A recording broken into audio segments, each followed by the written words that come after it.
Okay विद्यार्थी मित्रों, આગળના લેક્ચરમાં આપણે હાઇગેન્સનો સિદ્ધાંત જોયો, બરાબર। તો હવે એના ઉપરથી હાઇગેન્સના સિદ્ધાંત ઉપરથી આપણે પ્રકાશનું પરાવર્તન જોઈ લઈએ, બરાબર। તમે કહેશો કે વિદ્યાર્થી મિત્રો આપણે કિરણ પ્રકાશશાસ્ત્રમાં તો પ્રકાશનું પરાવર્તન ભણી જ ગયા છીએ, પણ ત્યાં આપણે પ્રકાશને કણ તરીકે લીધું હતું અને પ્રકાશને કિરણ સ્વરૂપે દર્શાવ્યું હતું। હવે અહીંયા આપણે પ્રકાશને તરંગ તરીકે લઈ અને આપણે એ પ્રકાશનું પરાવર્તન સમજવાના છે, બરાબર। તો લેટ અસ સી, જોઈએ। માનો કે આ કોઈ પરાવર્તક સપાટી છે, આ પરાવર્તક શું છે? કોઈ સપાટી, અરીસો છે।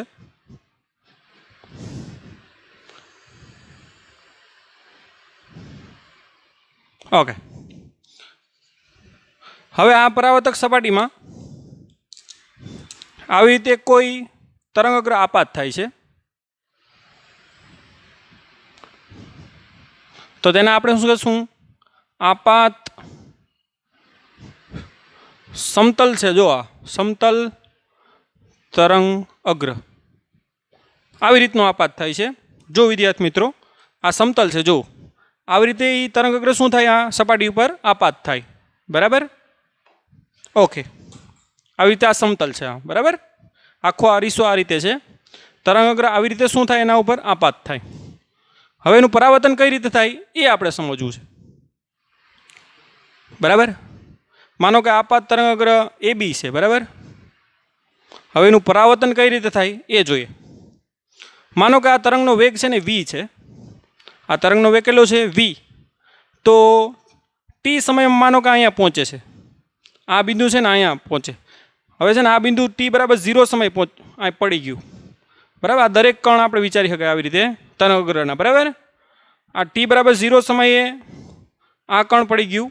માનો કે આ છે એ T બરાબર T સમયે એ અહીંયા પડે છે, બરાબર। આ બધા અહીંયા પડવાના છે, જો આ રીતે આ બધા એક પછી એક પડવાના છે, કેમ કે તરંગ અગ્ર આવી રીતે પડશે ને, બરાબર। તો સ્લો મોશનમાં જોઈ શકો તમે, આવી રીતે બધા એક પછી એક અહીંયા આમ પડવાના છે, જો આવી રીતે, બરાબર। અને છેલ્લે આ પડશે।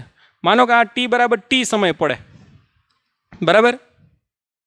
આ T બરાબર 0 સમય પડી ગયું અને આ T બરાબર T સમય અહીંયા પડે। તો વિદ્યાર્થી મિત્રો આપણે હાઇગેન્સના સિદ્ધાંત ઉપરથી ખ્યાલ છે કે આ કોના તરીકે વર્તે? ગોળાકાર ગૌણ ઉદ્ગમ તરીકે વર્તે। કોના તરીકે?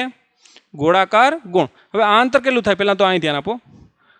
આ T સમય અહીં પડે ને, વેગ એનો V છે, તો એ અંતર કેટલું થાય? તો કે આટલું। D બરાબર કેટલું અંતર થાય? તો કે VT જેટલું, બરાબર। હવે વિદ્યાર્થી મિત્રો મેં તમને શું કીધું કે આ જે કણ છે ને એ કોના તરીકે વર્તે? ગોળાકાર ગૌણ ઉદ્ગમ તરીકે વર્તે। અને હાઇગેન્સના સિદ્ધાંત અનુસાર શું કરે? એ તરંગો આવી રીતે ઉત્પન્ન કરે, બરાબર। હવે T સમયે આનું તરંગ અગ્ર ક્યાં પહોંચી ગયું હશે? આ B છે એ સપોઝ કે અહીંયા પહોંચે, અહીંયા કહી દો કે C, આ B છે એ અહીંયા પહોંચે, C આગળ પહોંચે, તો આનું જે ગૌણ તરંગ અગ્ર કેટલું અંતર કાપી નાખ્યું હોય? તો કે આ માધ્યમ એક જ છે, બરાબર। આ હોવા જ છે માધ્યમ, એટલે અહીંયા પણ એનો વેગ કેટલો હશે? V જેટલો જ હશે। તો એણે T સમયમાં કેટલું અંતર કાપી નાખ્યું હોય? તો કે VT જેટલું, સેમ, બરાબર। તો આપણે VT જેટલી ચાપ લઈ લઈએ, D બરાબર VT જેટલું અંતર લઈ લઈએ અને આવી રીતે હું દોરી શકો, તમે ચાપ ડ્રો કરી શકો, બરાબર। આ કેટલું અંતર લેવાનું? તો કે VT જેટલું અંતર લેવાનું અને આવી રીતે ચાપ મારી શકો, બરાબર। હવે આ ખૂણો 90નો છે, તો અહીંયા ખૂણો 90નો બને ને એ રીતે તમારે આને જોઈન કરવાનું છે,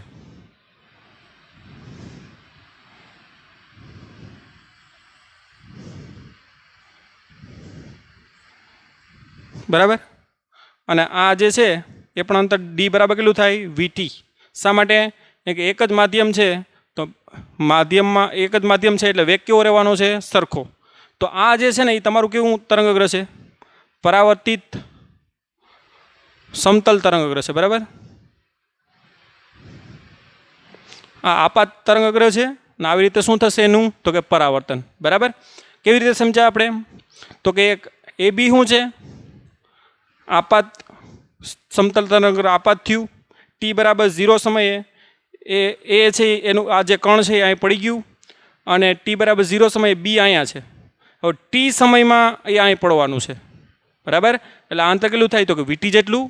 तो टी समय में आनु गौण तरंग अग्र केम के आ तो गौण तरीके 0 समय ज वर्तवा मांडे ने गोळाकार गौण तरंगो शुं उत्पन्न करवा मांडे तो टी समय केटलुं तरंग अग्र तो के आवुं बनी गयुं हशे ख्याल आव्यो तमने अने ए 90 एंगले जोड़ो तो आ तमारुं आपात तरंग अग्र छे एटले एनो आपात कोण आई कही दीए आ परावर्तित तरंग अग्र छे एटले परावर्तन कोण शुं कही दीए आर कही दीए तो આવી રીતે તમે આકૃતિ સમજી શકો બરાબર હવે એને આપણે સાબિત કરીએ આપણે આપાત કોણ આઈ બરાબર પરાવર્તન કોણ આર એ આપણે ખ્યાલ છે હવે એ સાબિત કરીએ આપણે અહીંયા કોઈ નામ આપી દો તમે ઈ આપી દો બરાબર પહેલાં તો તમે બધા આકૃતિ વ્યવસ્થિત સમજી હશે હવે આપણે આ સાબિત કરીએ જો હવે ત્રિકોણ જે છે હું લઈ લઉં ए बी सी त्रिकोण ए बी सी अने त्रिकोण क्यों लई लऊं तो के ए ई सी ए ई सी सी माटे आ बने त्रिकोण माटे तमे जो खूणो ई अने खूणो बी सेम छे जो खूणो बी बराबर खूणो ई बराबर बने खूणा केटलाना छे 90 ना छे बराबर आ बने खूणा केटलाना छे 90 ना अने बीजी वस्तु जो के एनी एसी जे बाजू छे ने ए कॉमन छे बने माटे जो आ एसी बाजू केवी छे कॉमन एटले एसी बराबर शुं लखाय एसी बने त्रिकोणनी बाजू के ने ए सी ए अने सी तो एक खूणो समान थयो एक बाजू समान थई हजे कहीं समान है तो कि यस आ डी और आप अंतर केलू है डी एटले ए ई बराबर शू थाय तो कि बीसी अथवा तो बीसी बराबर ए बीसी बराबर शू थाय तो कि ए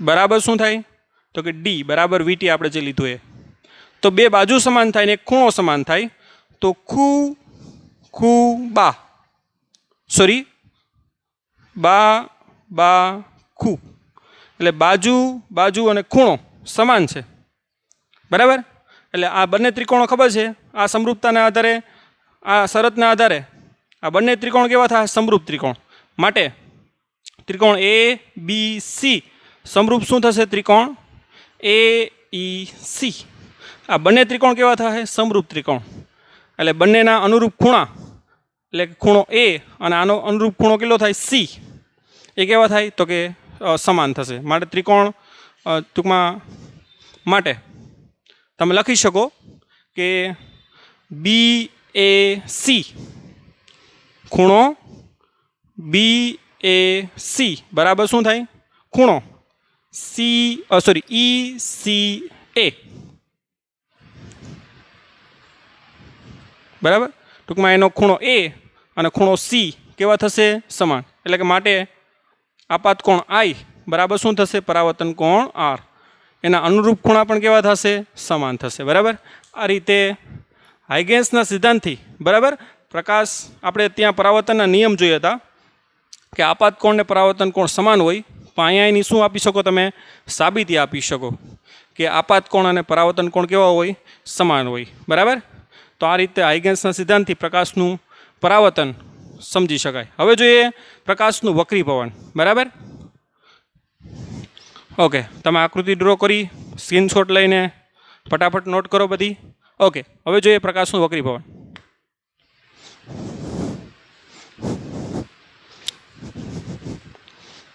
प्रकाश ने तरंग तरीके लई अने वक्रीभवन आपणे जोईए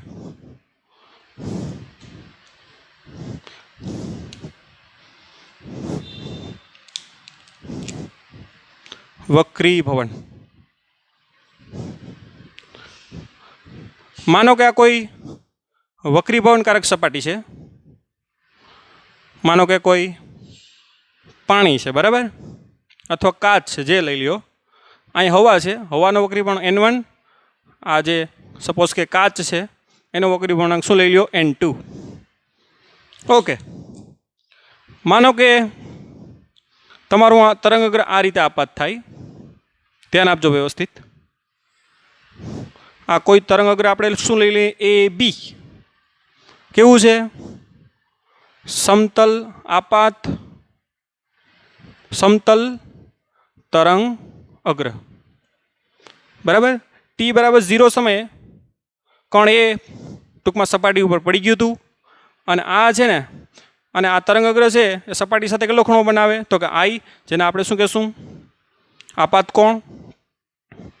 બરાબર. આના દરેક કણ આવી રીતે એક પછી એક પડવાના છે. માનો કે આ ટી બરાબર ટી સમયે પડે છે બી. કયા સમય પડે?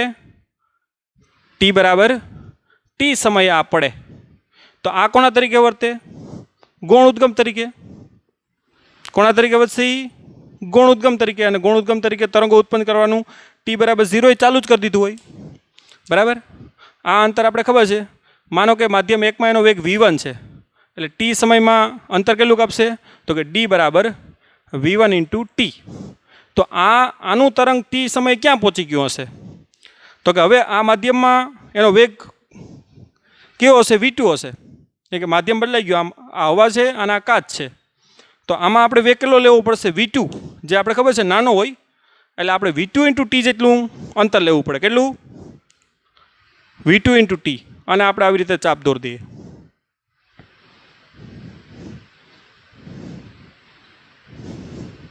આ અંતર કેટલું છે? v2 into T. અને આવી રીતે તમારે શું દોરવાની? ચાપ. અને આ 90નો ખૂણો છે, એટલે અહીંયા 90નો ખૂણો બને એ રીતે એને આપણે શું કરવાનું? જોઈન કરવાનું. અને આ અંતર કેટલું થાય વિદ્યાર્થી મિત્રો? v2 into T. અને નાનું થાય એટલે આ અંતર ટૂંકમાં એનો વેગ વધારે હોય અને આ વેગ ઓછો હોય, એટલે આ અંતર ઓછું થાય, આ અંતર કેવું થાય? વધારે. એટલે હજી તમારે ઓછું કરવું હોય તો કરી શકો.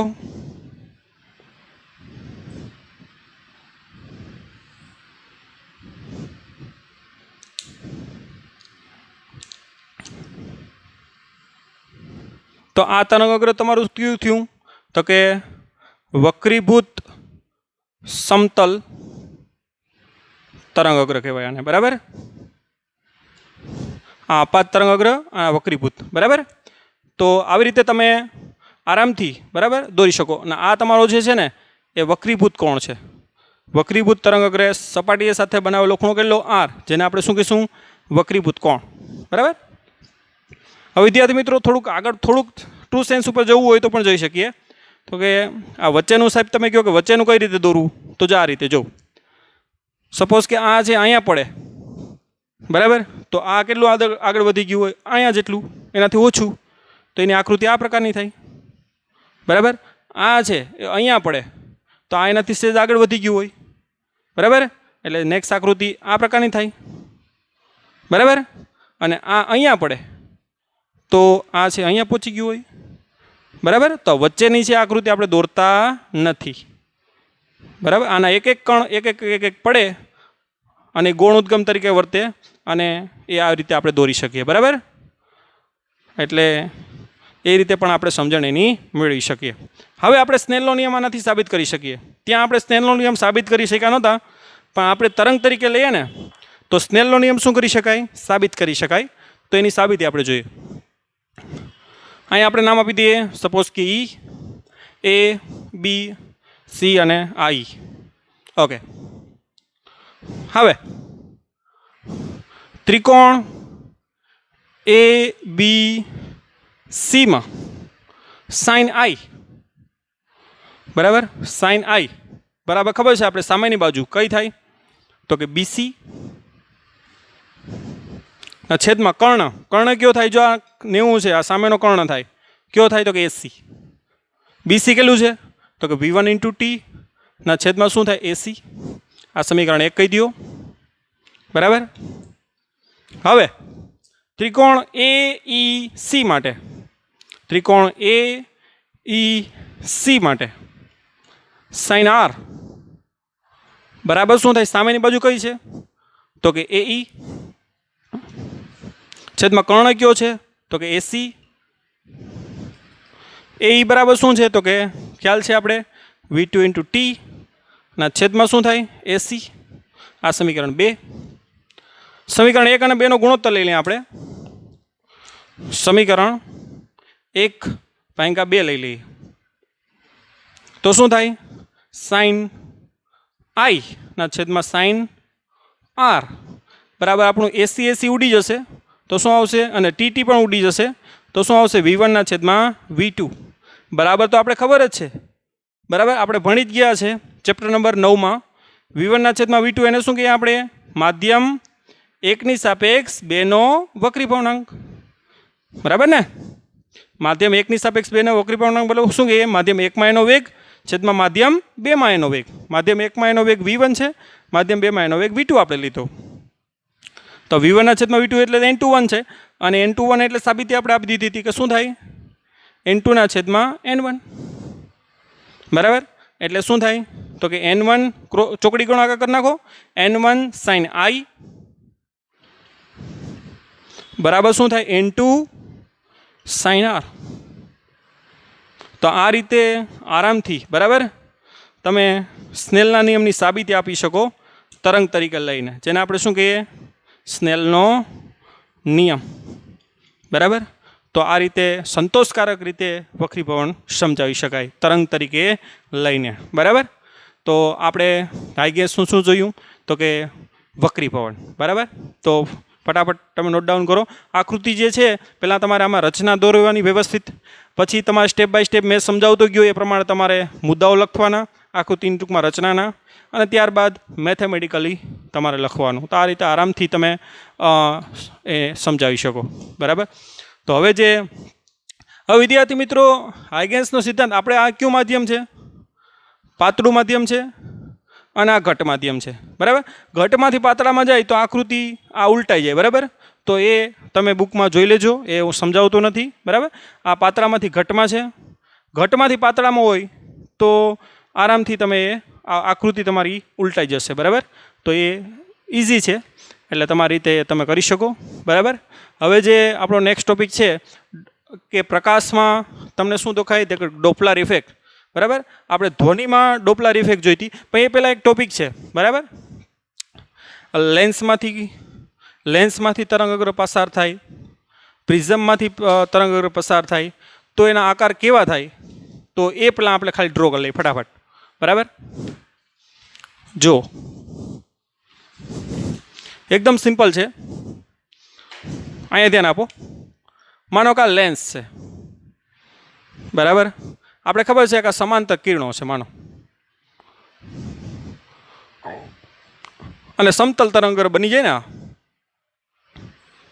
માનો કે આ સમતલ તરંગઅગ્ર છે, એ સમતલ તરંગઅગ્ર શું થાય? એમાં આપાત થાય લેન્સમાં. તો એના કિરણો ખબર છે આપણે કે એક જગ્યાએ શું થાય? ભેગા થાય, જેને આપણે ખબર જ છે કે સમાંતર કિરણો ક્યાં ભેગા થાય? મુખ્ય કેન્દ્ર ઉપર.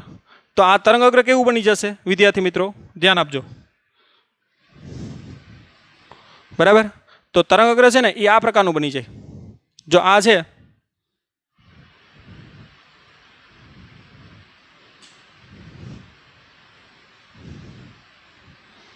બરાબર,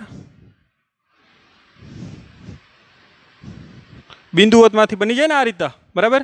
કારણ કે કિરણો છે બરાબર એ આ રીતે થશે. એટલે આમાંથી સમતલ તરંગઅગ્ર છે ને એ ગોળાકાર તરંગઅગ્ર આવી રીતે બની જાય બરાબર. તો લેન્સમાં આ પ્રકારનું થાય. એવી રીતે પ્રિઝમમાં તમારે જોવું હોય તો એક કિરણ દોર દેવાનું પહેલાં. તો કાંઈ નહીં, તમને ખબર જ છે કે પ્રિઝમમાં આ રીતે આપાત થાય બરાબર. આ રીતે લંબ તરફ આવશે બરાબર. અહીંથી ખબર છે લંબથી દૂર જવાનું છે, આ દૂર ગયું. તો આવી રીતે આવ્યું સમતલ તરંગઅગ્ર માનો કે બરાબર. તો આ રીતનું થઈ જવાનું છે. તો તમને એ દર્શાવેલી જ છે આકૃતિ બરાબર. આવી રીતે કિરણો લઈને તમને ફટાફટી સમજણ આવી જાય. દાખલા કે અરીસો છે બરાબર. અરીસામાં આવી રીતે સમાંતર કિરણો આવ્યા માનો, તો ખબર છે કે મુખ્ય કેન્દ્ર ઉપર શું થાય? ભેગા થાય બરાબર. તો એનું તરંગઅગ્ર કેવું થઈ જાય? તો કે આ પ્રકારનું. ઓકે, કોમ્પ્રોમાઇઝ કરવાનું થતું નથી, થોડીક આકૃતિ મોટી જોઈએ આપણે અરીસા માટે. માનો કે આવી રીતે અંતરગોળ અરીસો છે બરાબર. समांतर किरणों क्या भेगा थशे? मुख्य अक्ष सॉरी मुख्य केंद्र पर बराबर। एक करता वधारे लई लईए आपणे।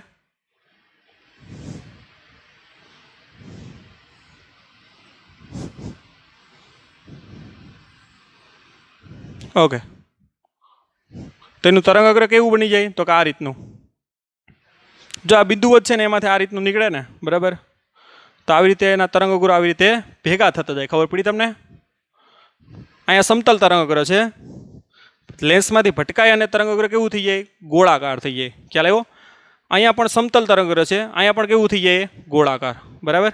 એનું ઉલટું પણ વિચારી શકો જો આપણે ઉલટું વિચારીએ બરાબર। આ ત્રણે ત્રણ તમે ફટાફટ સમજી શકો બરાબર।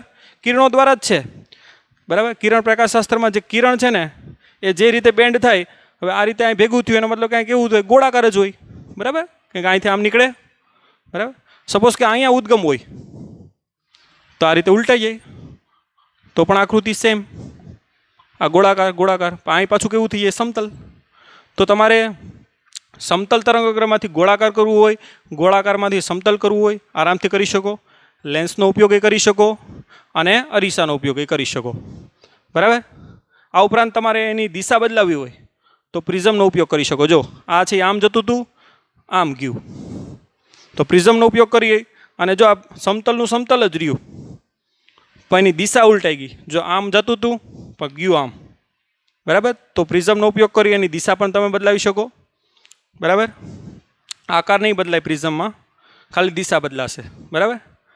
તો આ રીતે બરાબર તમે સમજી શકો। માનો કે આ તમારો લેન્સ છે, આ મુખ્ય કેન્દ્ર છે એફ, ત્યાં તમે લાઇટ કરી આવી રીતે ગોળાકાર ગૌણ તરંગ અગ્ર હોય, સોરી ગોળાકાર તરંગ અગ્ર હોય, આમાંથી નીકળશે તો શું થઈ જાય? તો કે આમાં કિરણો લઈ લ્યો। શું લઈ લેવાય? કિરણો। કિરણો કેવા થઈ જાય ખબર છે? સમાંતર। અને સમાંતર કિરણો થઈ જાય તો એ તરંગ અગ્ર કેવું હોય? સમતલ બરાબર। તો આ રીતે તમે સમજી શકો।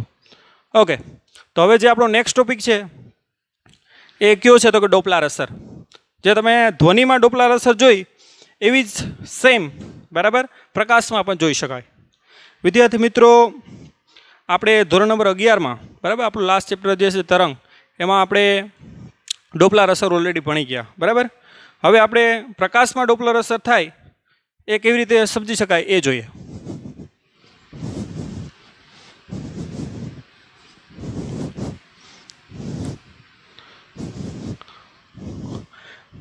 હબલ ટેલિસ્કોપ, જે હબલ નામના વૈજ્ઞાનિકે એ ટેલિસ્કોપ બનાવ્યું, તો એની જે ઇમેજ છે એ ઇમેજ છે ને એમાં અમુક જગ્યાએ અમુક ઇમેજમાં એ રેડ શિફ્ટ થાય છે અને અમુકમાં બ્લુ શિફ્ટ થાય છે, જેને હબલ શિફ્ટ પણ બોલવામાં આવે, કેમ કે હબલ નામના ટેલિસ્કોપમાં આ શિફ્ટ જોવા મળી।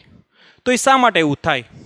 સપોઝ કે કોઈ તારો છે એનો આપણે પિક્ચર આપણે મેળવું, એની ઇમેજ મેળવી, તો એમાં જે કલર છે ને અમુક તારાઓની ઇમેજ જોઉં તો તમને એમાં રેડ શિફ્ટ હોય એવું લાગે, અમુકમાં જોઉં તો બ્લુ શિફ્ટ હોય એવું લાગે બરાબર। તો એનું કારણ છે ને એ આપણે ડોપલાર અસરથી સમજાવી શકાય। માનો કે કોઈ તારો છે એ આપણાથી દૂર જઈ રહ્યો છે બરાબર। તારો શું જઈ રહ્યો છે? દૂર। પ્રકાશ છોડતો છોડતો દૂર જાય। આ તારો છે, પ્રકાશ છોડતો છોડતો શું જાય? દૂર। તો એનું તરંગ છે ને એ આ પ્રકારનું બની જાય। પાછળ છે ને એની તરંગ લંબાઈ ઘટે અને આગળ છે એની તરંગ લંબાઈ શું થાય? આવી રીતે વધે। તો પાછળ તરંગ લંબાઈ કેવી દેખાય? આપણે વધારે। અહીં સપોઝ કે તમે પૃથ્વી ઉપર છે અને અહીંથી તમે ઓબ્ઝર્વ કરી રહ્યા છો તો તમને તરંગ લંબાઈ વધારે આવશે બરાબર। તરંગ લંબાઈ તમને કેવી મળશે? વધારે હોય એના કરતાં વધારે મળશે બરાબર। એટલે વધારે મળે એનો મતલબ કે કયો કલર હોય? તરંગ લંબાઈ વધારે કોની હોય? તો કે રેડની। તો અહીંયા તમને પાછળ છે ને રેડ હોય એવો દેખાશે આ। તો તારો આપણાથી દૂર જતો હોય ને ત્યારે કેવો દેખાય? રેડ દેખાય, જેને આપણે શું કહીએ? રેડ શિફ્ટ બરાબર। અને હબલ રેડ શિફ્ટ બોલાય, કેમ કે આ હબલ નામના ટેલિસ્કોપથી, હબલ એક વૈજ્ઞાનિક છે, એના ઉપરથી હબલ રેડ શિફ્ટ બોલાય. હવે તારો સપોઝ કે તમારથી, તો તમને કલર રેડ દેખાશે, તારો સપોઝ કે તમારાથી નજીક આવી રહ્યો છે, બરાબર. આ તમે પૃથ્વી છે, તારો તમારાથી શું આવી રહ્યો છે? નજીક. તો આવી રીતે તરંગ લંબાઈ છોડે. સોરી, પાછળ છે એની તરંગ લંબાઈ વધારે મળે, આગળ તરંગ લંબાઈ કેવી મળે? ઓછી મળે, બરાબર. તો તમને જે તરંગ લંબાઈ મળશે ને આ મળશે. તો તરંગ લંબાઈ તમને કેવી મળશે? ઓછી મળશે. અને ઓછી તરંગ લંબાઈ કોની હોય? તો કે જાંબલીની. પણ જાંબલી આપણે દેખાતો નથી, નીલો પણ નથી દેખાતો, આપણી આંખ એની માટે સેન્સિટિવ નથી. પણ આપણી આંખ કોના માટે સેન્સિટિવ છે? તો કે બ્લુ માટે. તો તમને અહીંયા બ્લુ કલર હોય એવું લાગશે, અહીંયા તમે ઓબ્ઝર્વ કરો તો બ્લુ લાગે, એટલે એને શું કહેવાય? તમને બ્લુ શિફ્ટ, બરાબર. એને શું કહેવાય? Blue shift. Hubble blue shift પણ બોલી શકો, બરાબર. તો જ્યારે પણ તમને બ્લુ દેખાય ત્યારે તારો તમારાથી નજીક આવી રહ્યો છે, જ્યારે પણ તમને રેડ દેખાય ત્યારે તારોથી તમારાથી કેવો જઈ રહ્યો છે? દૂર, બરાબર. આપણી આકાશગંગા છે એ દિવસે ને દિવસે ફેલાઈ રહી છે, જે ડોપલાર અસરથી આપણે ખ્યાલ આવ્યો. અને એના ઉપરથી તારાના વેગ પણ આપણે મેળવી શકીએ, બરાબર. તો એનું એક સૂત્ર છે, બરાબર, કે જે આવૃત્તિમાં, જો આ લેમડામાં ચેન્જ થાય એટલે આવૃત્તિમાં ચેન્જ થાય, બરાબર. જે આવૃત્તિને આપણે કઈ આવૃત્તિ કહીએ? તો કે આ જે શ્રોતા છે એને મળતી આવૃત્તિ, બરાબર, જેને એપરન્ટ ફ્રીક્વન્સી પણ બોલાય, બરાબર. જે મૂળ આવૃત્તિ નથી, મૂળ તો જે છે એ પણ આ ગતિને કારણે આવૃત્તિમાં ચેન્જ થયો, જેને આપણે કઈ આવૃત્તિ કહીએ? તો કે આભાસી આવૃત્તિ, બરાબર, જે આને મળે છે એ. તો એ આવૃત્તિનું સૂત્ર આપણે ડાયરેક્ટ યાદ રાખશું કે એ આવૃત્તિમાં જે ચેન્જ થાય એ ડેલ્ટા વી ના છેદમાં એની મૂળ આવૃત્તિ, સોરી ડેલ્ટા એફ લખીએ, આવૃત્તિનો સિમ્બોલ આપણે એફ જ લખીએ, એટલે ડેલ્ટા એફના છેદમાં શું છે? એફ, બરાબર. એનું સૂત્ર આ રીતે આપી શકાય, માઇનસ વીસીના છેદમાં શું થાય? સોરી, વી ત્રિજ્યાવર્તી એનો વેગ ના છેદમાં શું થાય? તો કે પ્રકાશનો વેગ. જ્યાં ડેલ્ટા એફ એટલે આવૃત્તિનો ફેરફાર, એટલે કે એફએસ માઇનસ એફએલ, બરાબર. Sorry, FL minus FS. અને સી એટલે શું છે? તો કે પ્રકાશનો વેગ, બરાબર. અને વીઆર એટલે શું છે? તો કે ઉદ્ગમનો ત્રિજ્યાવર્તી વેગ. ત્રિજ્યાવર્તી વેગ એટલે આ જે જોઈન્ટ કરીએ ને આપણે, બરાબર, એની ત્રિજ્યામાં જે વેગ હોય ને એ વેગ છે આ, બરાબર. કેમ કે તારો આમ જતો હોય કે આમ જતો હોય કે આમ જતો હોય, પણ જે ત્રિજ્યાવર્તી વેગ બને એનો, બરાબર, એ વેગ છે, બરાબર. એટલે વીઆર એટલે શું કહેશું? એનો ત્રિજ્યાવર્તી વેગ. સી એટલે શું છે? પ્રકાશનો વેગ. વીઆર એટલે ત્રિજ્યાવર્તી વેગ કોની સાપેક્ષ? તો કે આ ઉદ્ગમ, સોરી, જે અવલોકનકાર હોય ને એની સાપેક્ષ છે આ વેગ, બરાબર. ઉદ્ગમનો વેગ છે પણ કોની સાપેક્ષ? અવલોકનકારની સાપેક્ષ, બરાબર. તો આ રીતે આ છે એની મૂળ આવૃત્તિ છે, બરાબર, એફએસ, બરાબર. તો એફએસ એટલે જે આ છોડે ને એની મૂળ આવૃત્તિ, બરાબર. જે પ્રકાશની આવૃત્તિ જે પણ હોય એ આપણે લઈ શકીએ. તો આના ઉપરથી તમને વીઆર મળી જાય, આ સૂત્ર ઉપરથી. જ્યારે પણ તમને ડેલ્ટા એફ આપી દે, એફ આપી દે, સી તો આપણે ખબર જ હોય, તો એના ઉપરથી વી એટલે કે તારાઓ કેટલા વેગથી દૂર જાય કે નજીક આવે એ ખ્યાલ આવી જાય, બરાબર. હવે જ્યારે આ દૂર જતો હોય ને ત્યારે આ કેવો લેવાનો? ધન લેવાનું. અને જ્યારે નજીક આવતું હોય ને ત્યારે કેવું લેવાનું? આ સૂત્રમાં એને ઋણ લેવાનું. ખાસ ધ્યાન રાખવાનું. જ્યારે તારો આપણાથી કેવો જતો હોય? દૂર જતો હોય ત્યારે એની સંજ્ઞા કેવી લેવાની? ધન લેવાની. અને તારો જ્યારે આપણાથી નજીક આવતો હોય ત્યારે એમ કહી, ત્યારે એની સંજ્ઞા કેવી લેવાની? ઋણ. એ ખાસ આપણે નોટ કરશું, બરાબર. આગળના પેપરોમાં એ પૂછાઈ ગયેલું પણ હતું કે કોઈ ઉદ્ગમ છે એ અવલોકનકારથી દૂર જઈ રહ્યું છે તો એનો વેગ કેવો લેવાનો? તો કે ધન. નજીક આવી રહ્યું હોય તો એનો વેગ કેવો લેવાનો? તો કે ઋણ. તો આ રીતે. હવે આના ઉપરથી બીજું પણ બને. હવે તમને ખબર છે એફ ચલે છે શું થાય? 1 લેમ્બડા. આવૃત્તિ અને તરંગ લંબાઈ બંને પરસ્પર કેવો હોય? વ્યસ્ત હોય. એટલે ડેલ્ટા એફના છેદમાં એફ બરાબર શું થાય? માઇનસ ડેલ્ટા લેમ્બડાના છેદમાં લેમ્બડા. શા માટે માઇનસ? કેમ કે આ જો વધતું હોય તો આ ઘટતું હોય, એટલે આ કેવું આવશે? એનો ફેરફાર કેવો આવે? માઇનસ. બરાબર. સૂત્ર તમે આ ડાયરેક્ટ લખી શકો કે વીસીના છેદમાં, સોરી, વીઆરના છેદમાં સી. તો તો જ્યારે લેમડા આપી દઈએ તો આ સૂત્ર યુઝ કરવાનું, અને એફ આપી દઈએ તો આ સૂત્ર આના બરાબર આ લેવાનું. લેમડા આપી દઈએ તો આના બરાબર આ લેવાનું, એફ આપી દઈએ તો આના બરાબર આ લેવાનું. તો આ રીતે સંયુક્ત રીતે ઉપયોગ કરી અને ઉદ્ગમના વેગ તમે જાણી શકો. ઓકે, થેન્ક યુ વિદ્યાર્થી મિત્રો. આગળ આપણે જે વ્યતિકરણનો પ્રયોગ છે એના વિશે આપણે ભણવાના. Okay, thank you.